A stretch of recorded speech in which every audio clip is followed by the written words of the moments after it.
Good morning, guys. Good afternoon or good evening, wherever you are in the world. Philip Good here with another video for you. This is more like a story, if you like. It's a story about love and money. It's a true story.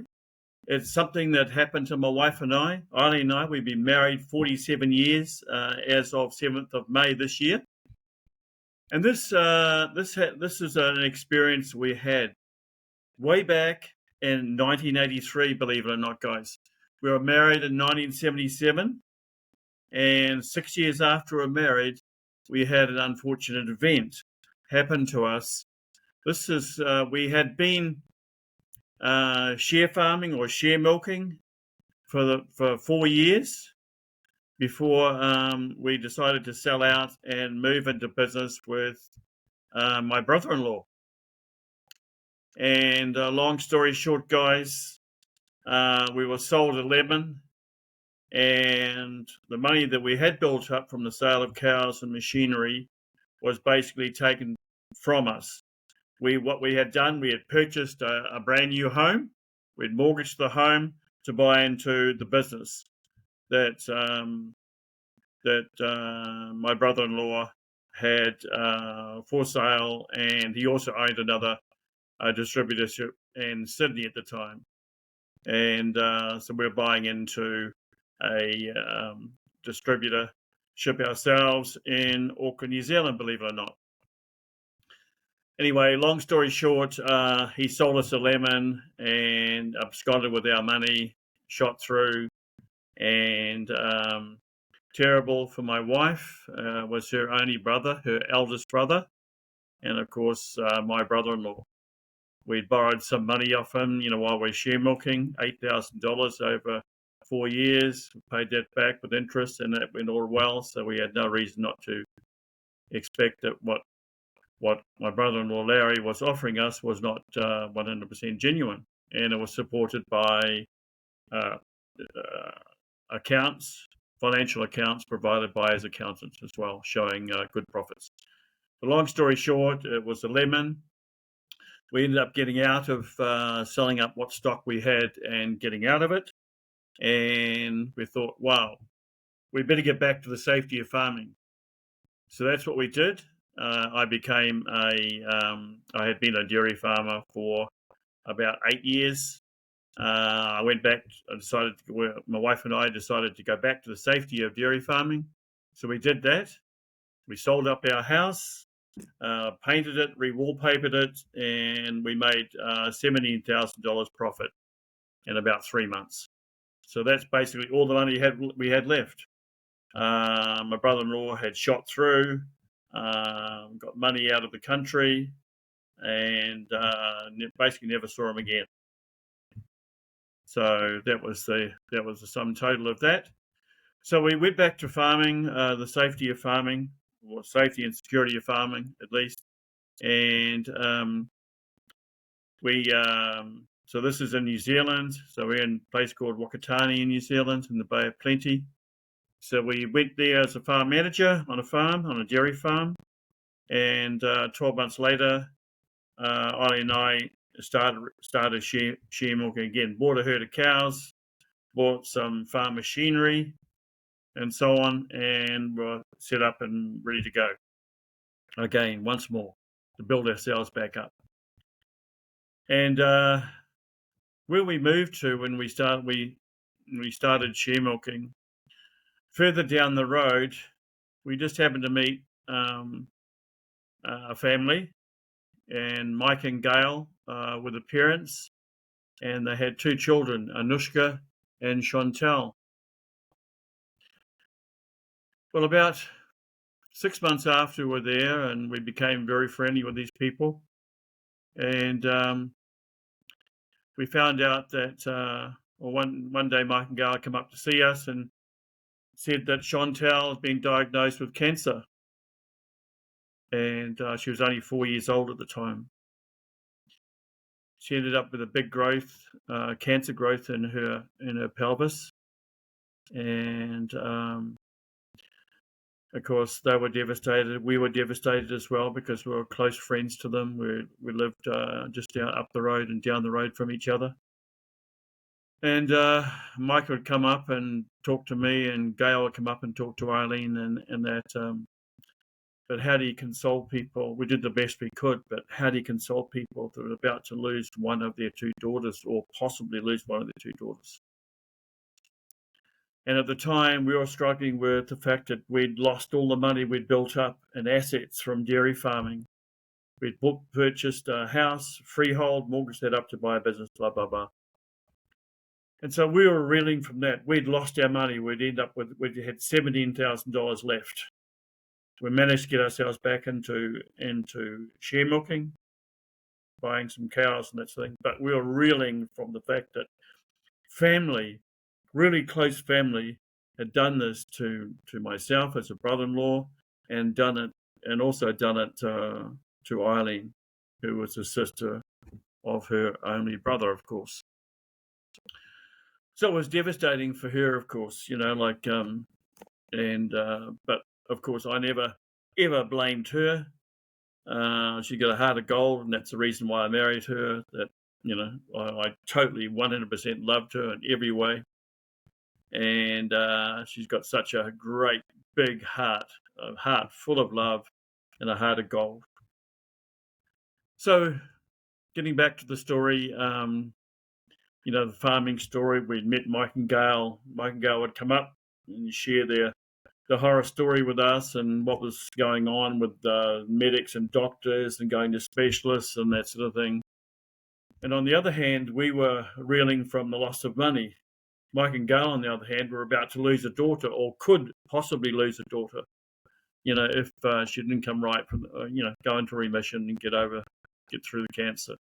So she went through chemotherapy session, guys, at 4 years of age.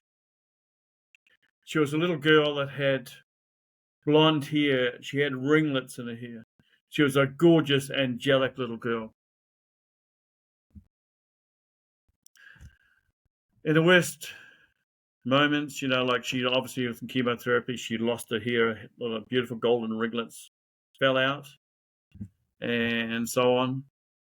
And of course, with the chemotherapy, and the parents thought she'd be in a lot of pain, of course. And so she had things for the pain. And but this little girl of 4 years of age, Chantel, said to her mum and dad, I've got no pain. Jesus comes to me at night time when I'm asleep, and he said he takes away my pain. And also what Chantel asked Jesus, she asked him for, I have 2 wishes, Jesus. And he said, okay, so what are those? She said, number 1 wish, I want to get out of my wheelchair that I'm locked into after, post chemo and the fact of losing all this weight. And she got to a point where she's only skin and bone. The 1 wish is that I want to get up out of my wheelchair and walk across Auntie Eileen's dining room, a huge big dining room. Get up out of my wheelchair and walk across. And Jesus said to her, okay, fine. So what's your second wish? So my second wish is to go to school, have a cut lunch, go to school and eat it with my friends. Those were only 2 wishes, guys. So she came up to our house. She was wheelchair bound at that stage. And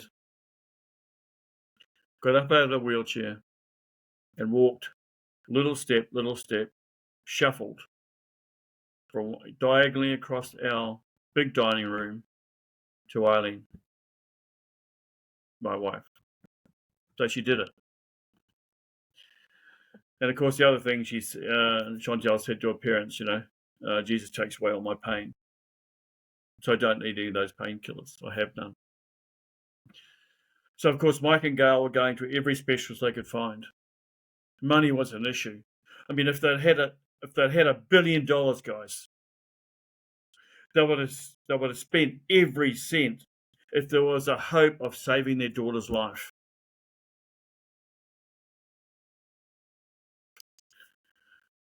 So with what was going on with Mike and Gail and Chantel, and of course their sister Anushka.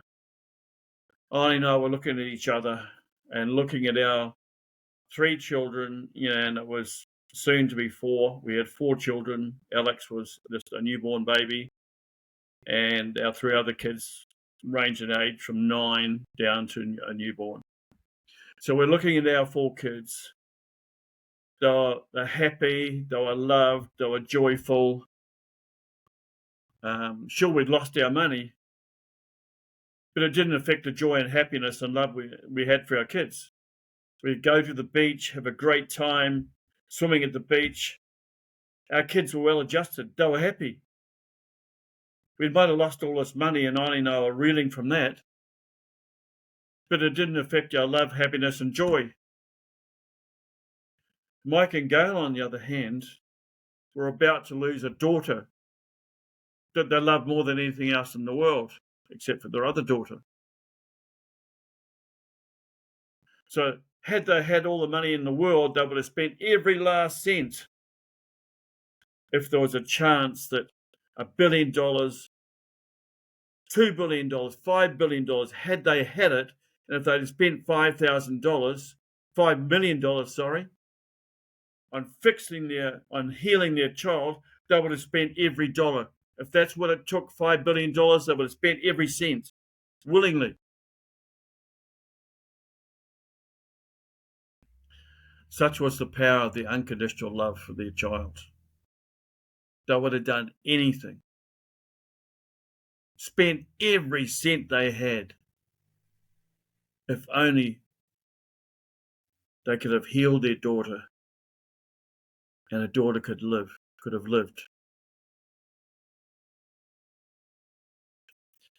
So Ollie and I felt guilty, in a sense, because we're obsessed with the loss of our money, which represented all the hard work we'd done, all the sacrifice we'd made to get this nest egg, to build these assets, only for it to be taken away in 5 seconds flat from a family member, for heaven's sake.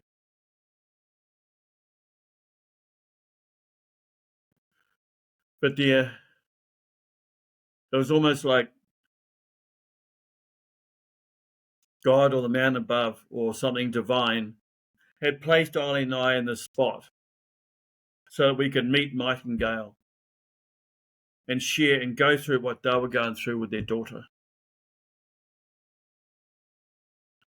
It was teaching us a lesson about the power of love, that love, unconditional love for your child, is far more important than any amount of money. We had lost money to a family member. Mike and Gail were about to lose, and they did lose their daughter. Their daughter passed away at 5.5 years of age, guys. She achieved her 2 wishes. She went to school and had a cut lunch with her friends.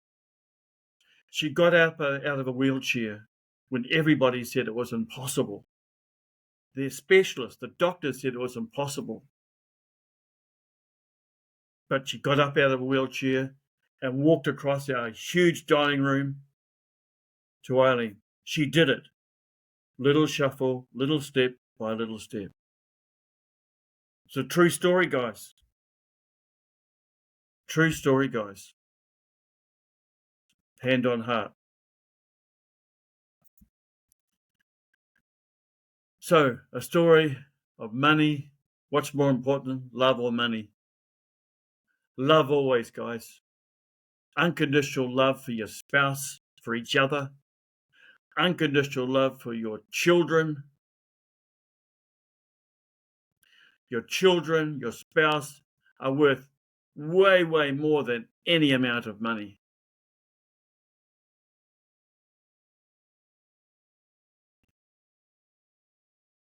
So I thought I'd share this story with you guys. We have things that happen to us, all designed to be challenges in our life. But the test, it's all about resilience.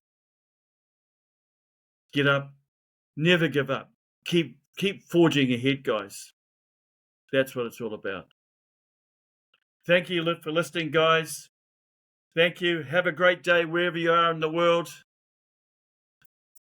Love is all it is, guys. All there is unconditional love, guys. That's all there is. Love you guys. Talk to you again soon. Bye for now.